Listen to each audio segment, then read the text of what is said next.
AI and the urge of people to need aliens to be real.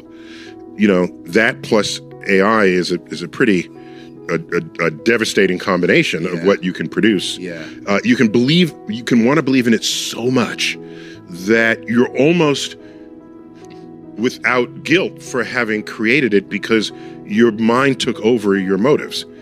Your urges took over. I mean, I'm thinking just more compassionately about the neurodiversity of the world. There are people who believe in something so strongly that it becomes real to them, and they generate an AI image of it, and that becomes real. So so we're coming to a point where just fork up the alien. Well, moon landings. We would have had to have faked the moon landing, going to the moon 9 times. That's weird. Why would you do that? Based on what people say about what that God is supposed to do and its influence in the world, based on that, I remain unconvinced that anybody is in charge of anything. The internet is twisting the way you think, and Neil deGrasse Tyson is raising the alert. When raw belief collides with engineered illusions, your sense of reality begins to fracture.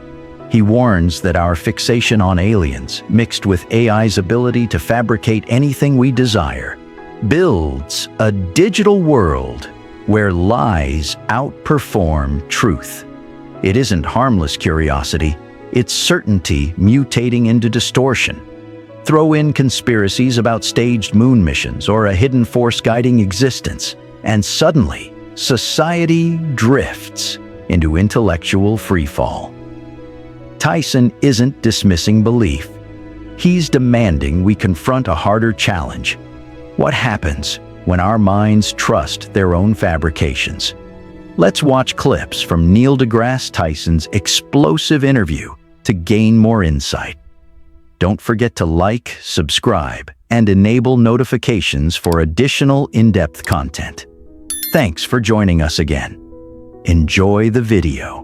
Will transform the internet into a cesspool of fake everything. And no, here, I predicted the future. You ready? Here it is. That AI will be so good at making deep fakes that people who used to believe fake news will no longer believe that their fake news is real. Oh my God! So the pendulum will swing back. Right. If the people who believed, like with the Pizzagate, right? This guy, went to the pizza place and because he saw it on the internet. Okay. Yeah. If the people who believed fake news no longer believe the fake news because they think the fake news might be faked, books have much higher thresholds of entry into our sort of landscape of information than posting a video. So even though there's some books that are completely wrong, the fraction of those for which that's true is much lower than what you're going to find on the internet. I don't even trust AI when it's just getting information. It's not that I don't trust it. When I know something and I AI it, it's 85% right. Yeah. Models. And so what's happening is, if there happens to be a lot of people, so it doesn't really know what it's telling you. It's just assembling words that have appeared together in other people's writings. And if other people don't understand something, yet they write about it, it fucks with AI. Yeah. And AI is because it's deriving its knowledge, wisdom, and insight from us. And as an academic, I'm a source of information, right?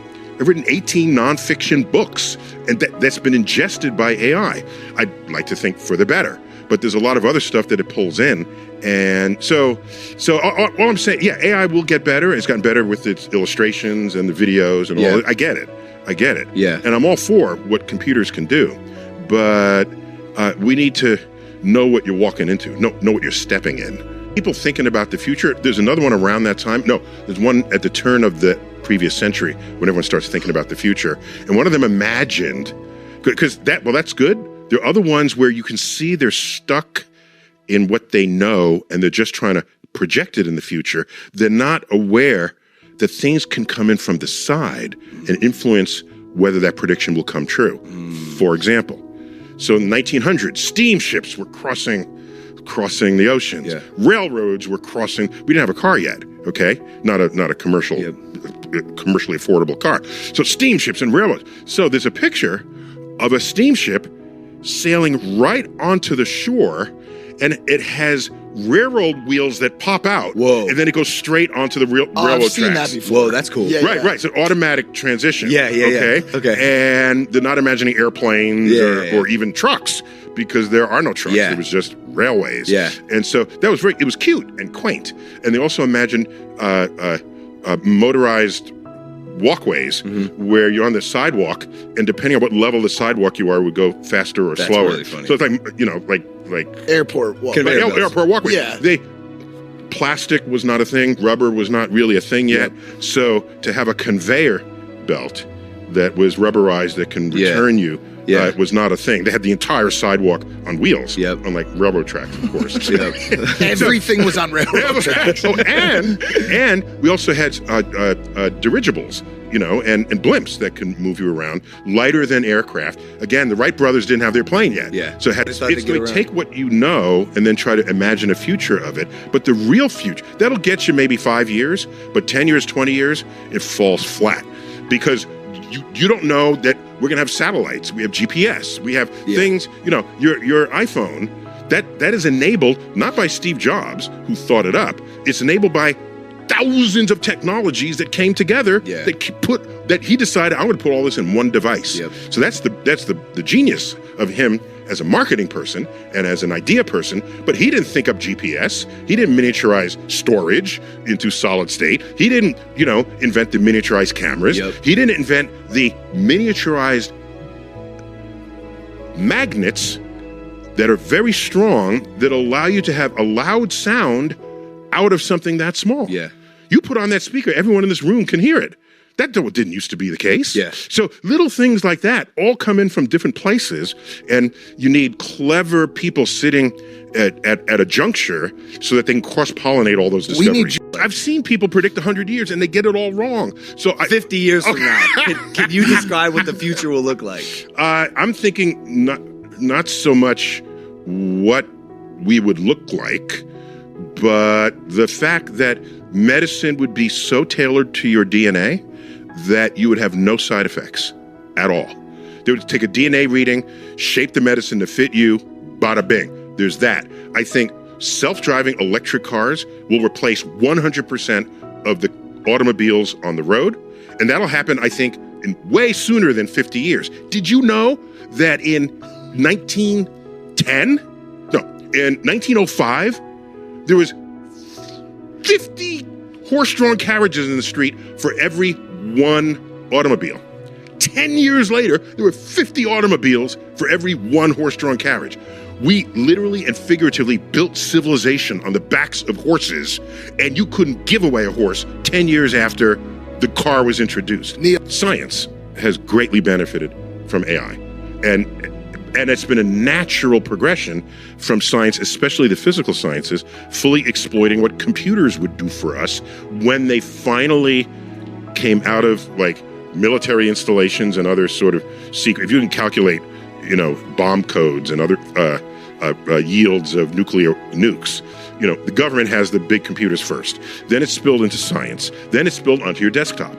All right. That whole time, the scientific community has completely embraced everything a computer can do, including early AI, middle AI, late AI. We have telescopes coming online right now that the data rate delivered is so high, it would be impossible for any combination of people to receive the data, reduce it, analyze it, and then come up with the next suggestion of what to do. AI is analyzing it all. And we have a telescope, it's called the Vera Rubin Observatory. It's in Chile. It takes a picture of the night sky how often? 15 minutes of the entire night sky, and stitches it together to make a movie. Think about it. When I used to go to the telescopes, back when that was a thing, now we just observe from your desk, and somebody else, some other poor suckers at the telescope, living nocturnally in the service of your science. But I would go there, and you'd get the data and bring it back, and it'd be of an image of the sky, and I'd analyze it. Suppose something was moving in that image really slowly. I wouldn't know it. It would just look like another star. When they take pictures every 15 minutes, they can find stuff that moves. And you know what moves? asteroids. In the first week that this telescope was on, it discovered 2,000 or 3,000 new uncatalogued, I was going to say undocumented. There are people who are alien adjacent out there who, if there's something that we don't understand, aliens. So these are the, the philosophers used to call this God of the gaps, where if there's something we don't understand about the universe, well, that's God. Dark matter, dark energy, before the birth of the universe, God must be there. They call it God of the gaps, where you put God where science has yet to tread. Well, in modern times, where there's less God talk, aliens have kind of substituted in that role. So God of the gaps has the alliteration with the two G's. Aliens of the gaps doesn't sound as good, so I say aliens of our ignorance. Oh, wow. That's what I would call it. So I'm happy to think about mysterious features of this visitor to our solar system, 3I Atlas. Atlas is an acronym of the name of the observing program that discovered it. By the way, there's only 3 of these ever known. Yep. Okay. That came from interstellar space. Interstellar space, and that's why it has the number 3 in front. Oh, yeah, that's cool. That's where the 3 come, and the I stands for interstellar. Yeah. So yes, it means it comes from outside our solar system, which means it's not bound gravitationally to the sun, and you can know that immediately by how fast it's going. So it's going to come through and exit the other side. All right, and so we knew this about all 3 interstellar objects, and each one had peculiar properties. Fine. Everything we know and understand about space matter is in our own solar system. The moons, the comets, the planets, the asteroids, the meteors, the meteorites. It all comes from our own backyard. There's a German poet, Rainer Maria Rilke, and there's sentences leading up to this, but I remember this one, which says, "Learn to love the questions themselves. Be at peace with all that puzzles you in your heart." So learn to love the questions themselves, because if you have to have an answer every single time, you're going to end up making shit up, and and you're going to come up with the most exotic explanation possible. It's clickbait. It's all this. But the history of that exercise is that it has never been magic. It has never been mystery. We have solved it using known physical laws, or the phenomenon is so interesting, we discover a new physical law. But that still doesn't make it aliens or God or some divine intervention that's violating known laws. Picture an internet so flooded with deep fakes that even the loudest conspiracy believers start doubting their own theories. When every clip, headline, or image could be fabricated, the whole idea of truth online begins to crumble. But that collapse might open a door we forgot existed. It could push us back toward real conversations, real expertise, and real sources we can look in the eye. Books, trusted people, first-hand experience. When the digital noise becomes impossible to sort through, clarity comes from stepping outside the screen. And in that moment, we might rediscover what genuine understanding actually feels like. The less evidence you have in support of your belief system, the more likely you are to go to war over what that belief system represents. You won't find legions of scientists taking a hill because other scientists, no, E equals MC cubed. No, we think E equals MC squared. Yeah. This is not how that works, okay?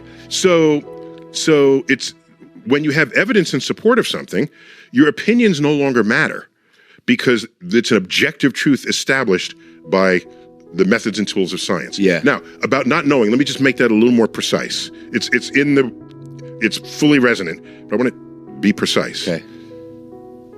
Whatever I think is true or not true is in proportion to the strength which I think something is true or not true, or the intensity, is in proportion to the evidence that exists in support or in denial of the thing. Damn. The crop circles and the cattle mutilations, they're very popular in like the 60s and 70s. Let me remind you something. I mean, I'm the oldest one in the room here, okay? When I grew up, which includes those eras, you were photographed twice a year.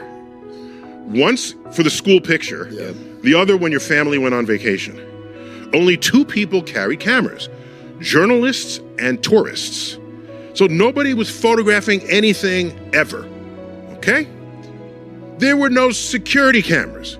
No, yeah, for Fort Knox, but not for the street or your backyard or your front porch. Yep. So, all of those alien activities, all those activities reported as alien mischief, Yep. no one has any footage of them doing it. So either they're just really shy aliens, or humans did it under the cover of night. Because in modern times, when we could be filming such things, no, first, the frequency of these events have dropped, especially since you just stick a camera out there and find it. If you have footage of a flying saucer landing, you'd be famous and rich overnight.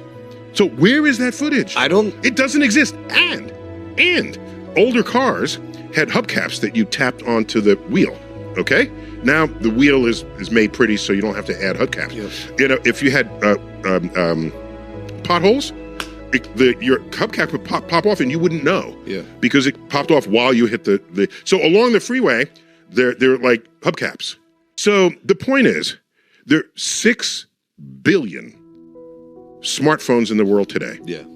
There are 4 billion photos, high-resolution photos, uploaded to the internet daily, as well as 1 million hours of video. Yep. Where are the aliens? All of the abduction stories went away. Because we would say, we know you had a smartphone. Did you film them walking towards you? Did you? No. Well, they take place when people are sleeping normally. Okay, so that's another thing. Go back 200 years. Do you know about incubuses and succubuses? Yeah. Okay. You know about, okay. These are demons that invade your bed at night. And the incubuses were male demons that would give otherwise chaste women these horny thoughts so that in the morning they had something to blame it on that was not under their own sort of initiatives. The man, it was the succubus, okay, that would invade you, and you'd have wet dreams and all this. Have you ever been to Miami? So these overnight sexual fantasies where someone is, probing your organs that happens in a state of half sleep, half awake. And by the way, if you type Bigfoot into the okay, you know what you get? That fuzzy 1960s black and white. Yeah. Was it in color maybe? Yeah. Video of some guy in the woods. Yep. Why is that the best evidence of Bigfoot? I'm saying, is your best evidence is 60-year-old video. Yeah. But a fuzzy film, that's your best evidence when everybody's got a camera today? It's a 7-foot hairy ape? And how is it reproducing? Where's the girl? Where is Bigfoot poop? Okay? You can't be that large and go unnoticed. Bigfoot seems like a hoax. Let's be honest, bro. Bigfoot's crazy. I remember that. Old enough to remember it. Is that how gravity functions on the moon? Like, doesn't he not look ridiculous hopping around on the moon? He does look ridiculous, but how much you weigh here? You 220? 215. 215? Yeah. So on the moon, you would weigh 35 pounds. So you have your musculoskeletal strength to accommodate Earth weight. Yep. Even if I put on 100 pounds of suit, okay, on the moon, that's adding 16 pounds to your body. So now there you are. Now those suits are not, like modern flexi suits. Yep. That's like first gen moon suits. But with your current musculoskeletal structure, you're now skipping around with 40 pounds of total weight. To the moon. I know we went to the moon. What do you mean I think? They brought back rocks, okay? Rocks shared with laboratories around the world. That's what you do as scientists. Saturn V rocket launched. You can calculate how much fuel is in it and what that could do to the little capsule where the 3 astronauts were. It's enough fuel to go into Earth orbit, go to the moon, go into moon orbit, come back to Earth, and land. Where do you think those rockets were going? To the Piggly Wiggly down the street? So It's a good point. Thousands of people who would have to keep this a secret. So just ask yourself. No, here, I'll answer it the cleanest way I can. You ready? NASA was concerned that Russia would beat us to the moon. Yep. So they and the government got together, say, we're going to have to fake this. So they say, but we don't know how to do that. Let's go to Hollywood. So they called Hollywood, and Hollywood said, we got to fake the moon landing, but don't tell anyone. Okay. So Hollywood studies the problem and comes back and says, turns out we can fake the moon landing, but it's way easier if we do it on location. Saturn V rocket launched. You can calculate how much fuel is in it and what that could do to the little capsule where the 3 astronauts were.